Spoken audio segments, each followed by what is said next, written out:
And in 2021 is where you guys started to discover different types of community leaders. So it wasn't just, hey, we've got community leaders. Now it's you realize there's different buckets, if that's a word, of community leaders. Tell us more about that.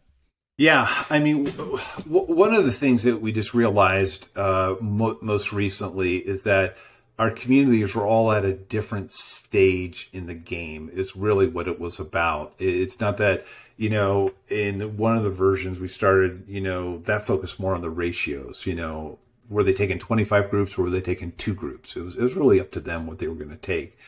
But in what we've noticed more is that as we're looking over the 280 community leaders that we have, is that they are all at a different stage of the game. And we have a whole pipeline where we want to take a new host, we want to turn them into a leader.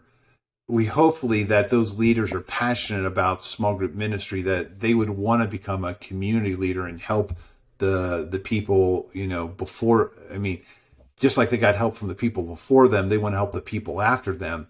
And then really even inside our community leaders, one of the things that we started to notice with baby boomers, especially aging out, is there was a whole another level in our pipeline that we weren't tapping into. And that is, there's some community leaders that really are ministers or pastors or whatever term you want to give it to them.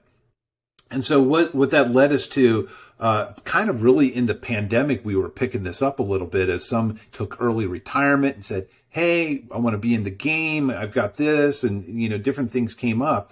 But it really helped us in helping the new community leaders have a course. So we actually finished up one course that is, if you're new as a community leader, here's a conversation course that will just help get you some fundamentals, where we're producing another course that's a little bit more hardcore. It's got a lot more details to it. It's more like a classroom setting for them.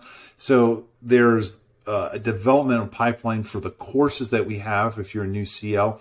We also learned that just like people learn in different chunks, we've created 5 training modules for our community leaders that just help them in the day-to-day pieces. And we just throughout all of our community leaders, we go, what are the common bumps you discover out the gate, and what do they need to learn the most of? And so we've got 5 modules that are right there. And then part of what we're doing is realizing that we're creating just training tracks. It's moving well beyond the one shot meets all with the CL guidebook that was the Starbucks Green Apron thing that we ripped off, but it was just taking that to a new level, and it's kind of where we are. And when you look at reimagining, every time we've reimagined, we've kept the good and we've punted the bad.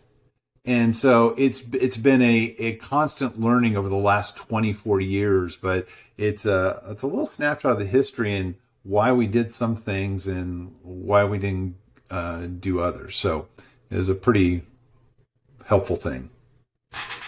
That was an amazing nutshell of the history of coaching at Saddleback. Steve, you had referenced 1 or 2 times the pocket guide that you guys use. Mm-hmm. Is it okay for me to tell listeners a sneaky way they can get that? Yeah, we're all about sneaky, and you can actually be overt if you want to. So let's just not tell the people who sell the resource what we're doing, because they really get angry when I tell them, "Oh, here's a sneaky way to do it." But if Derek tells them, that's okay.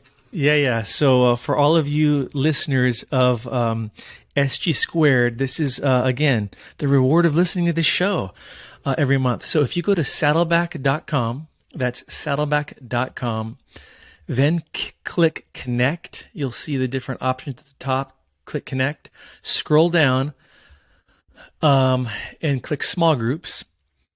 Once you're on the small group page, scroll down a little bit more and click your ministry objectives. And guess what's going to pop up? A PDF of the Community Leader Pocket Guide. You can literally save as, download it to your desktop, and you've got that pocket guide to resource you. Use it how you want, take and choose from it, but it's a cool little tool. Well, I would say that wasn't sneaky. That was a painful way to do it. Maybe in the show notes, we can do a shortcut link that will serve them a lot better. Yes, check the notes for that as well. Yeah, Okay, now like, we're going to follow this breadcrumb over to here, and then dissect it, and put it in Hey, this limits. But it's still great. I was giving him the sneaky way. You were serving them. You were serving them. I think there's even a more shortcut, but Derek will give you the super shortcut. I was actually geeking out that I figured out that way to get it for free.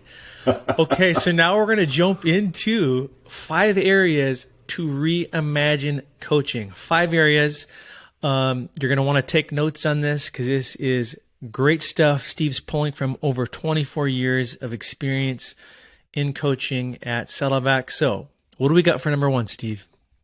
Yeah. So as we're going through these areas to reimagine, I would just encourage you always to be thinking. Sometimes when you reimagine something, whether it's your leader training or whether it's your coaching, whatever aspect it is of your small group ministry,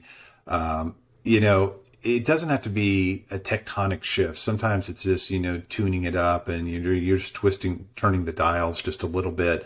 But sometimes sometimes it's a major thing. But I would encourage you in these 5 areas to be thinking through, is this an area that we have to reimagine?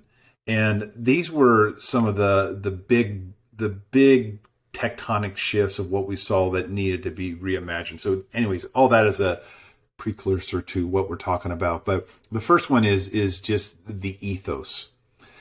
And for some of you, this is your environment. This is the environment that the CLs live in. And the ethos is, you've got to understand that in the ethos, in the environment of how you operate as a small group ministry, it really needs to be a family system. And in a family system, that everyone understands the roles that they're playing, but they also understand that we're in it for the betterment of each other, realizing that as a family we're better together. And obviously, in this analogy, the younger that a child is, the more important there's parents in their lives, that there's adult role models that are kicking in. But you've got to understand that it's more than saying, and there's not a church on the planet that says, hey, we're not a family system. But when you look at the structure and you look how things are communicated, it tends to get communicated very hierarchical. And so I would say in your own ethos that you're pulling these community leaders in does the family system really need to be looked at? And then you got to ask, how's the family? If you do have a family system, it's like, how is the family? How are you doing as an individual? As a point person for Saddleback Church globally, how am I doing in my own? And basically, this gets into soul care, but the speed of the leader, the speed of your small group ministry, and you got to kind of look at, in the family system, how am I doing? How are my coaches, or what we call community leaders, doing spiritually? And how's the group leader? And so often, in ministry, and I can't tell you, in the news, we've seen train wreck after train wreck, because always in the family, it's a slow erosion. It's never a family going off track very quickly. And I just encourage you to look at, how's the family? If you've got a family system, ask yourself the question, how's the family doing in this particular one? And I guess the third thing I would say is, do you, in your family, do you know what you're producing?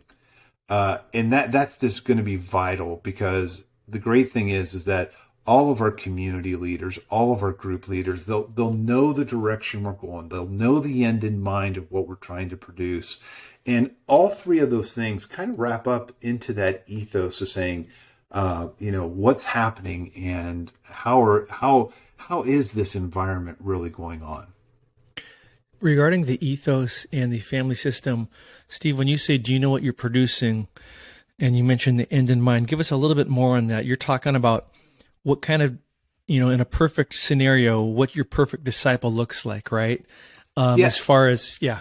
No, yeah. So I was just going to say, the analogy that we use all the time is, if I'm going to invite you to my house and I just give you the city, it's not going to help you. You're going to say, give me the address. And so often our group leaders don't know the address, so they don't know what success is. And the same thing, sometimes our community leaders don't know what success is. But again, they coach off what is the end in mind. So if you're having coaches or community leaders involved in your church, you have to understand that if they don't know what they're coaching to, then they won't be able to be successful, and it creates a bad ethos inside your family system. The same way in a family is, if my kids don't know the guidelines or what we're trying to do in our family system, what happens is then they just go, I don't know, so I'm just going to try this thing. And, if it's good, it's good. But if it's bad, then they get in trouble. And there's a lot of needless things that could be hammered out in the ethos if you can start to say, hey, let's get the ground rules straight.